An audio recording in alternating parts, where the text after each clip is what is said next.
एक बार की बात है, एक शहर में सबल नाम का एक लड़का रहता था। वह अपने जीवन से बहुत निराश था। उसकी निराशा का कारण यह था कि वह अब तक अपने जीवन में कुछ नहीं कर रहा था। उसके माता पिता उसे ताने मारते थे कि तुम्हारे सारे दोस्त कुछ कर रहे हैं, लेकिन तुम अभी भी घर बैठे हो। दोस्तों के बीच भी अक्सर उसका मजाक उड़ाया जाता है। जब वह कहीं जाता था तो लोग उससे पूछते थे कि तुम क्या कर रहे हो। उसे यह बताने में बहुत शर्म आ रही थी कि वह कुछ नहीं कर रहा है। धीरे धीरे उसने रिश्तेदारों से मिलना और लोगों से मिलना कम कर दिया। वह ज्यादातर समय घर में ही रहता है। वह अकेला रोता है और भगवान को कोसता है और अपनी किस्मत को दोष देता है। अब उसे अपना जीवन बोझ लगने लगा। कभी कभी वह सोचता है कि जब वह कुछ करने के लायक नहीं है तो उसके जीवित रहने का क्या फायदा, उसे मर जाना चाहिए। एक दिन वह अपने कस्बे की एक गली से गुजर रहा था। तभी उसने देखा कि एक उपदेशक दुख पर उपदेश दे रहा है। वह भी उसी भीड़ में सबसे पीछे बैठा और गुरु के प्रवचन सुनने लगे। उपदेशक कह रहे थे कि दुख एक शिक्षक के समान है जो हमें जीवन की सच्चाई दिखाता है और जीने का सही तरीका सिखाता है। आप चाहें तो अपने गुरु से जीवन जीने की सीख भी इस रूप में ले सकते हैं दुख, और तुम चाहो तो उसी गम में डूबकर बैठकर रो सकते हो। सबल भी ये सब बातें ध्यान से सुन रहा था, लेकिन उन्हें टीचर की ये बातें पसंद नहीं आईं। उन्होंने खड़े होकर कहा कि कुछ भी सिखाने से दुख दूर नहीं होता, दर्द ही होता है। दुख की पीड़ा अनंत होती है। ऐसा लगता है कि इसके बाद कुछ होने वाला नहीं, कुछ मिलता नहीं। मौत भी उसके सामने छोटी लगती है। उपदेशक ने कहा, फिर तुम्हारा दुख क्या है? सबल ने उसके सामने अपनी सारी व्यथा सुनाई और पूछा, क्या मेरे दुख का कोई उपाय है तुम्हारे पास? यह सुनकर शिक्षक मुस्कुराए और कहा कि तुम मेरे पास उस दिन आना जब तुम्हारे जीवन में वास्तविक पीड़ा होगी। मैं तुम्हारी समस्या का समाधान अवश्य करूंगा। यह कहकर गुरु वहां से चले गए। सबल ने सोचा, कहीं मेरा दुख सच तो नहीं? क्या मैं जिस दर्द से गुजर रहा हूं वह नकली है? मेरा दुख कोई नहीं समझ सकता। जब मां बाप नहीं समझेंगे तो गुरु क्या समझेंगे? अपने दुखों से व्यथित होकर सबल ने फैसला किया कि अब वह कुछ करेगा। उसने एक छोटा सा व्यवसाय शुरू किया, लेकिन उसे सफलता नहीं मिल रही थी। लेकिन उसके परिवार के लोग पूछते हैं कि क्या वह कुछ कोशिश कर रहा है, और वह अपने व्यवसाय में लगा रहा और धीरे धीरे उसे सफलता मिलने लगी। फिर उन्होंने रफ्तार पकड़ी और महज 3 साल में ही वे एक बड़े बिजनेसमैन बन गए। अब सबल के आसपास कई ऐसे लोग थे जो उसकी देखभाल करते थे, जो उससे प्यार करते थे और उसके काम की प्रशंसा करते थे।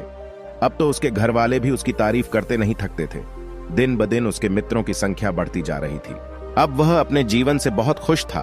उसके कुछ दोस्तों ने उसे सलाह दी कि जब तुम एक बड़ा व्यापारी बनकर इतने खुश हो तो सोचो तुम्हें कितनी खुशी होगी अगर तुम इस शहर और इस राज्य के सबसे बड़े व्यापारी बन जाओगे।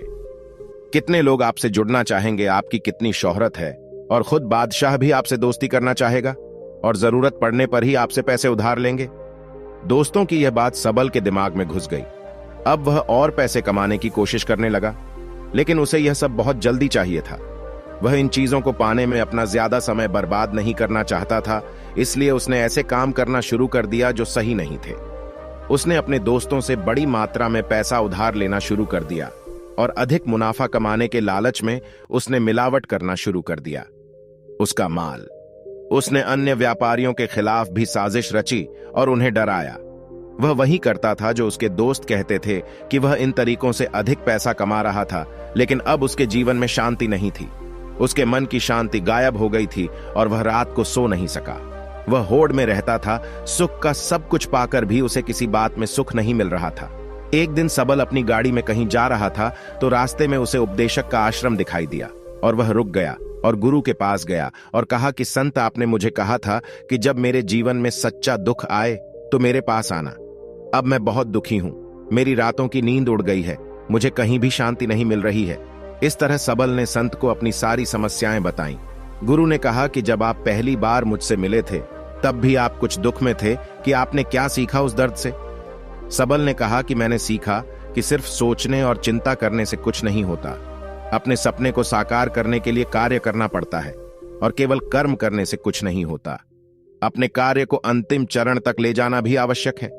रास्ते में कितनी ही मुश्किलें आ जाएं, मन कितना ही निराश हो जाए, कितना ही लगे कि अब कुछ होने वाला नहीं है, तभी तो यकीन मानिए कि मैं जो भी कर रहा हूं उसमें अवश्य ही सफल होऊंगा। लोग सफल लोगों की ही इज्जत करते हैं, कोई कितना भी अच्छा क्यों ना हो।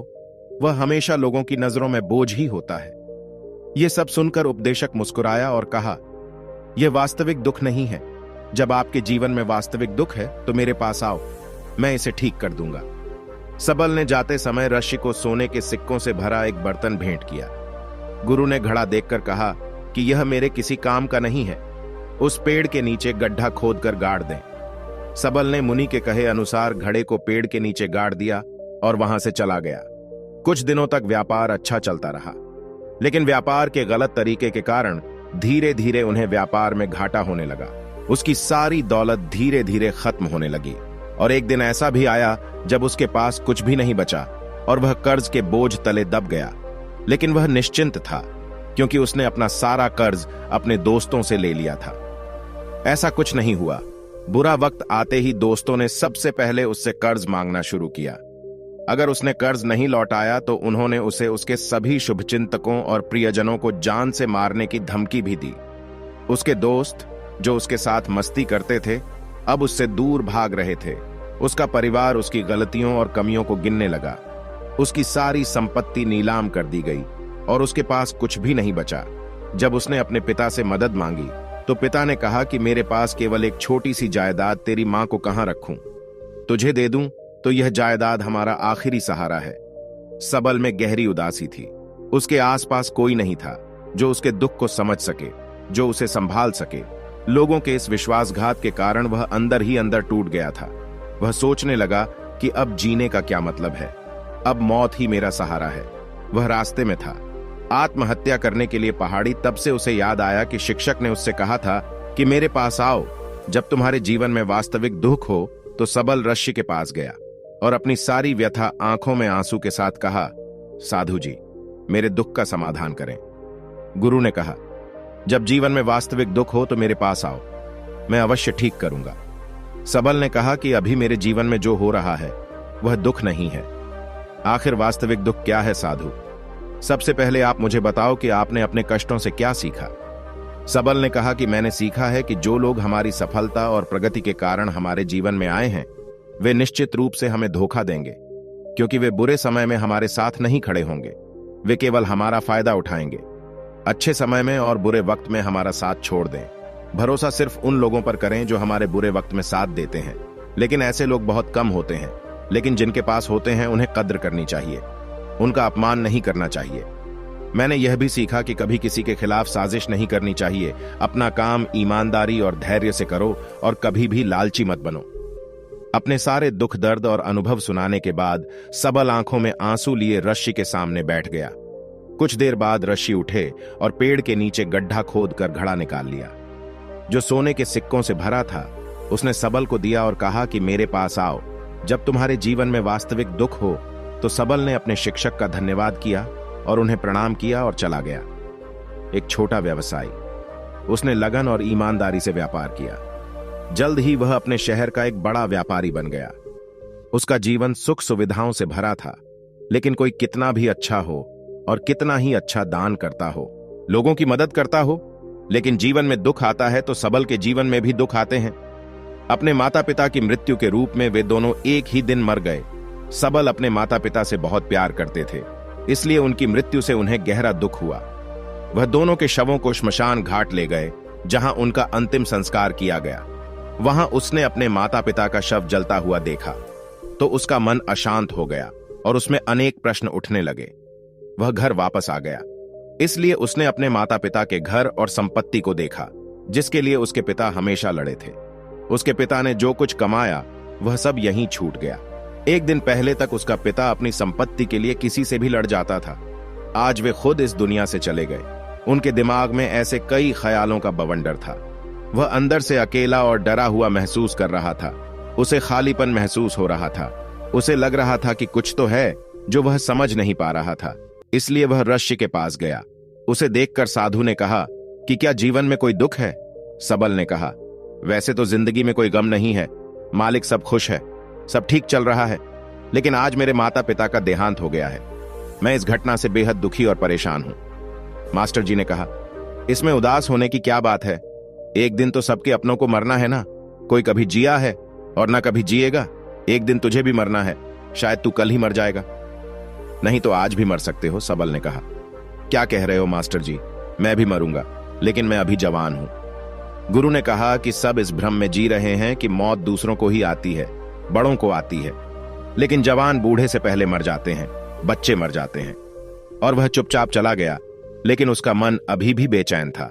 वह खाली महसूस कर रहा था। वह सारा दिन अपने बारे में सोच रहा था कि वह कौन है, वह इस दुनिया में क्यों आया, क्या जीवन का लक्ष्य केवल चीजों को खाना और मरना है? इस तरह के कई सवाल उसके मन में लगातार उठ रहे थे, लेकिन उसे अपने किसी भी सवाल का जवाब नहीं मिल रहा था और उसका दुख दिन ब दिन बढ़ता ही जा रहा था। तभी कुछ दिनों के बाद वह फिर से मास्टर के पास पहुंचा और बोला कि मास्टर जी, मैं बहुत दुखी हूं क्योंकि मैं नहीं जान पा रहा हूं कि मैं कौन हूं और मैं इस दुनिया में क्यों आया हूं। यह सुन गुरुजी मुस्कुराए और बोले, आज पहली बार तुम्हारे जीवन में सच्चा दुख उत्पन्न हुआ है कि वास्तव में तुम दुख कहलाने के पात्र हो। हम नहीं जानते हम कौन हैं, हम क्यों आए हैं, क्या करें, कैसे करें। सबल ने अपने गुरु से कहा कि उसकी दुर्दशा दूर करो। शिक्षक ने कहा कि हम सभी मनुष्य जीवन भर संग्रह करते रहते हैं। सबल ने कहा कि सभी मनुष्य जीवन भर धन, मान, परिवार, प्रतिष्ठा, मित्र, शत्रु आदि जमा करते रहते हैं। हमारे साथ बातें? सबल ने कहा, नहीं गुरु, कुछ नहीं जाएगा, इनके साथ कुछ नहीं गया। मां बाप के साथ सब यहां छूटा, घर बार, जायदाद, सब कुछ। गुरु ने कहा, अब मेरी बात ध्यान से सुनो। हम इकट्ठा नहीं करते जो इकट्ठा करना चाहिए। इस दुनिया में बातें होती हैं सामने हम, लेकिन हम उन्हें देखने की कोशिश नहीं करते। इस दुनिया में हमें जो कुछ भी इकट्ठा करना है वह खुद है। हमें खुद को इकट्ठा करना है ताकि हम मरते समय एकजुट हो सकें और खुद को पहचानने में सक्षम हो सकें। हम अंदर से बंटे हुए हैं। हम प्यार, नफरत, क्रोध, ईर्ष्या, क्रूरता, धन, पद, प्रतिष्ठा, सम्मान, पहचान, धर्म, जाति में सैकड़ों हजारों ऐसी चीजों और इच्छाओं में बंटे हुए हैं। हम बंटे हुए हैं और टुकड़ों में जीवन जी रहे हैं। इस विभाजन के कारण हमारी चेतना कभी एक नहीं हो सकता। हमारी चेतना शक्ति बिखरी हुई है, इसलिए हमारे पास इतना समय नहीं है, ना इतनी ऊर्जा कि हम मुड़कर अपने भीतर झांक सकें। वास्तव में धन, सम्मान और सुविधाओं के अभाव को लोग दुख समझते हैं और जीवन भर जो दुख कहकर रोते रहते हैं और समाधान खोजने की कोशिश करते हैं, वे कभी भी अपना समाधान नहीं खोज पाते, क्योंकि लोग जिसे उदासी कहते हैं वह वास्तविक दुख नहीं है।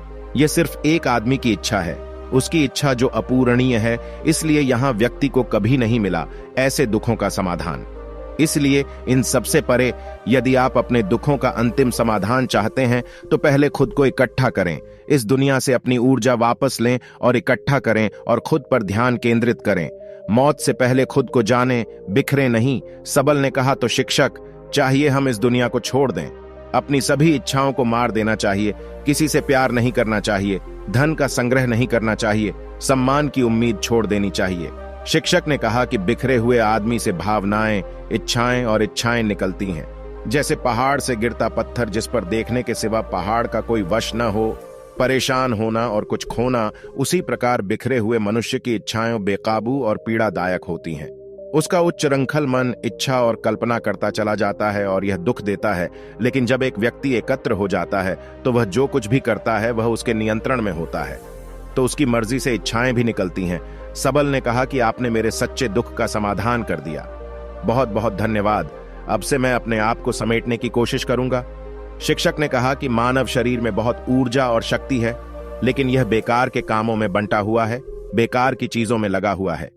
यह एक बच्चे के हाथ में एक बहुत शक्तिशाली मशीन की तरह है और वह अपनी शक्ति को बिना सोचे समझे और बिना किसी नियंत्रण के बर्बाद कर रहा है। इसलिए अपनी चेतना की शक्ति पर ध्यान केंद्रित करें और इसे इकट्ठा करें।